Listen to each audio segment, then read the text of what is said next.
Hello everyone, today we will be talking about the Four of Wands. This is our card. You can see there's a lot of balance in this card.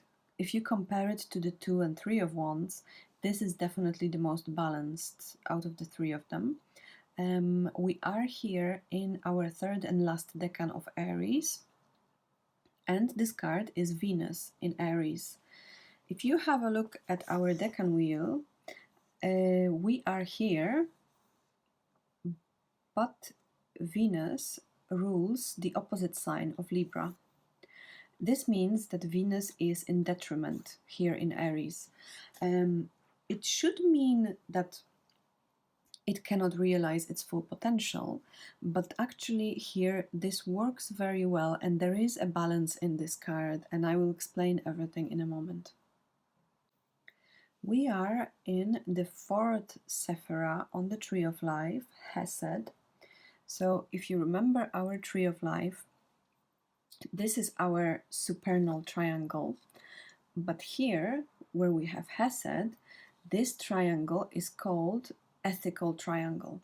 So these are our ethical choices. So we have Hesed on one side being rules, laws, structures, order, and the destruction of Gevura on the other side, and the two energies are balanced here in the middle by Tiferet, the sun energy.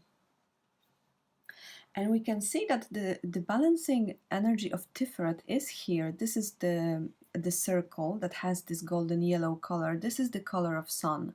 So again, in this card, we also have an influence of the sun that makes everything work in harmony.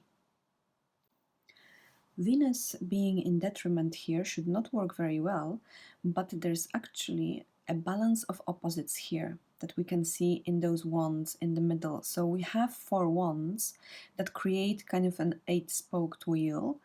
There is a lot of balance here because we have the opposition of Aries and Venus. Doves symbolize planet Venus. And we can see that they are opposite each other, but they are looking at each other, they're facing each other. So there is this balancing energy of the sun here that can create a beautiful harmony out of the opposites. And Venus is associated with the card of Empress. You can see that she is associated with Venus here. And Aries is associated with the Emperor. He is Aries, and we can see Rams here.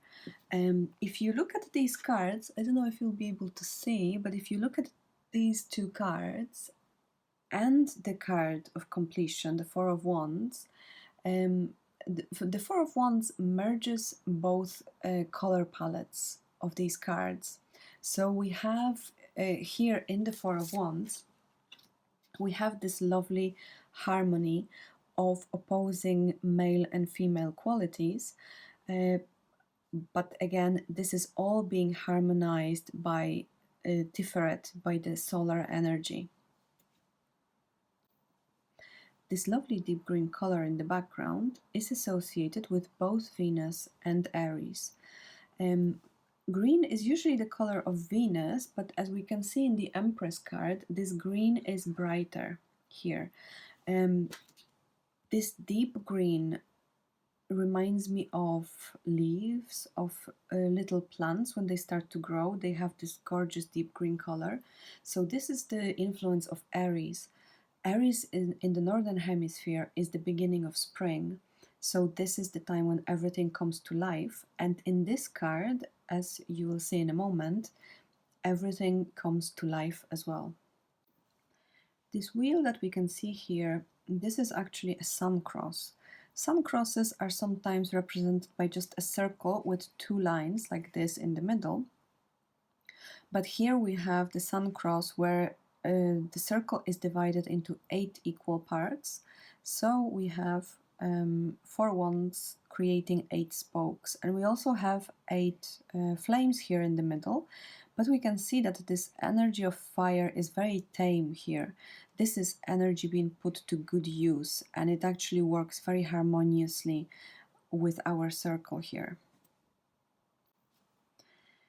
This sun cross is also the wheel of the year. The wheel of the year is a symbol that shows us the full year here as a circle divided into 8 different parts. So there are different phases of the year, and we mark the ending of each phase with a festival.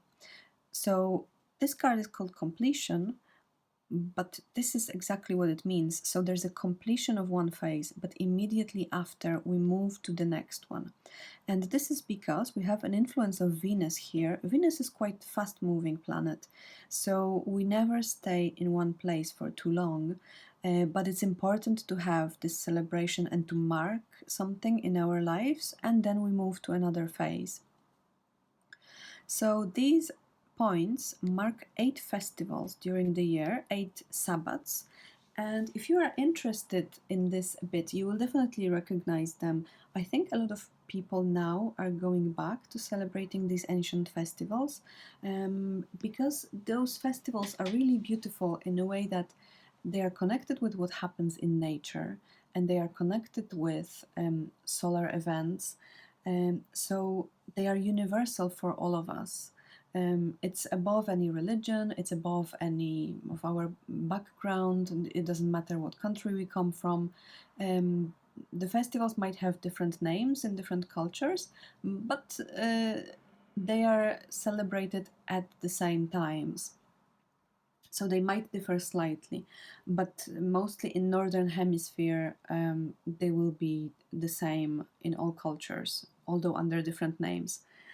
So the names that I have for these festivals are Ostara, Beltane, Litha, Lunasa, Mabon, Samhain, Yule, and Imbolc.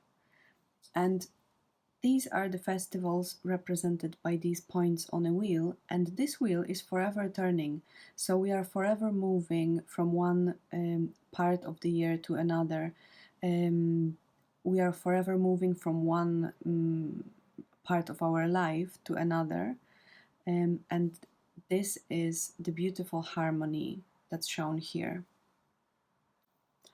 I might actually make a separate video about those festivals because I got really interested in this when I was researching this card. And if there are any experts on this subject among you, please let me know if I got this right.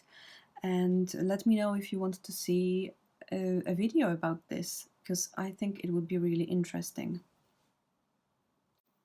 In divination, this card can mean a completion of a phase in life, like I mentioned. So this is a completion of something that moves us into a new path. So for example, in education, this can mean that you got your degree, you completed one phase, but now you are moving on to employment. You are trying to find a job in your field. This can be also in career. So maybe you completed some path in your career. Maybe you are getting a promotion and you've completed one level, we can say, and now you're moving on to a higher level in your company and you are starting your new path. This can also mean in spirituality that we have understood something, that we have worked through some of our problems, and now we are moving on to another phase. But what we were working on is complete now, so we can relax, we can celebrate what we've accomplished, and we can move on to the next stage.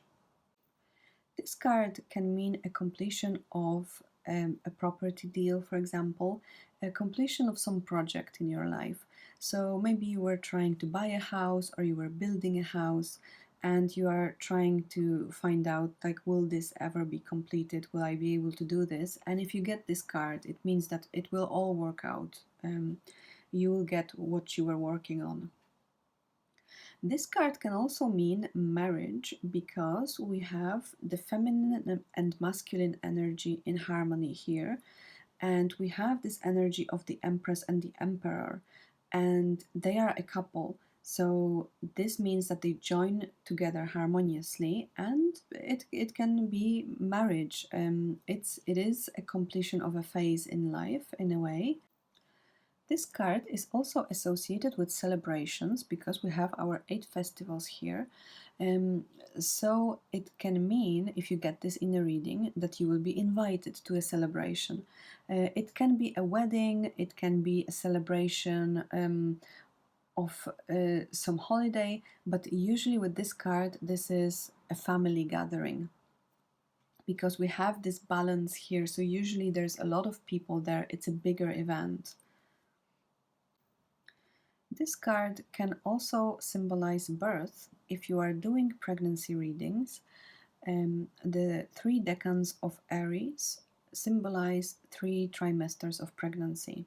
So the 2 of Wands is the first trimester and conception, the 3 of Wands is in the middle, the second trimester, and the third trimester and birth is the 4 of Wands. This card can also mean safe space or the need for stability and security, which is also connected with the birth because you need a stable and secure environment for this to happen. This is a safe space, but it's a safe space that does not last for a very long time because, again, we have Venus here that moves quite fast. So there is also some safety and stability in the way that the year moves constantly, but we know what is coming. This is a closed circle, so we know what's going to happen next. We can predict things, and that's why we feel this safety and security. So if this card comes up in your reading, it might mean that maybe you need to create this safe environment for yourself for a bit and just feel some stability and security, and then you can move on to do other things. If you get this card in a reading and you were asking, for example, how to accomplish something, what to do to get the desired result, this card is all about balance. So this will mean that you can achieve this through tact and gentleness, which are the qualities of Venus. So real accomplishments in life are achieved this way. You need to be tactful and you need to be gentle because you need people to cooperate with you. You need this balance in, for example, in your business, because you cannot force things on other people. This can only get you so far. But to really accomplish something and to really have this beautiful balance, you need a bit of those Venus qualities. So you need to work with other people rather than against them. Thank you so much for being here with me today. I hope you liked the video. Please like and subscribe if you haven't already. And I will see you in the next one about the 5 of Wands. Thank you so much for today. Bye!